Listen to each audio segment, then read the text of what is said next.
My cooking style ঘরোয়া রান্নায় সবাইকে স্বাগত। এখানে আমি কাঁচা টমেটো মোটা মোটা করে কেটে নিয়েছি, আর দুটো পেঁয়াজ ও কাঁচা লঙ্কা আমি কেটে নিয়েছি ঝুরি ঝুরি করে।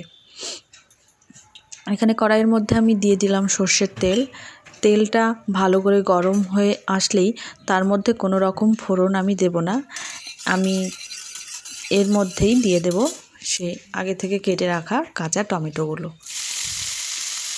দেখো টমেটোগুলো একদমই কাঁচা, তার সঙ্গেই দিয়ে দিলাম একই সঙ্গে চেরা কাঁচা লঙ্কা আর কুচিয়ে রাখা পেঁয়াজ।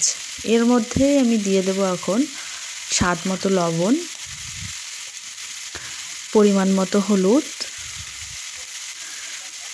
আর সামান্য পরিমাণ জিরে গুঁড়ো আর লঙ্কা গুঁড়ো দিয়ে আর কিছু দেওয়ার প্রয়োজন নেই। এবারে আমি এটাকে ভালো করে নাড়াচাড়া করব, দিয়ে কিছুক্ষণ ঢেকে রাখবো। 10 মিনিটের মধ্যেই আমার এই রান্নাটা একদম রেডি হয়ে যাবে।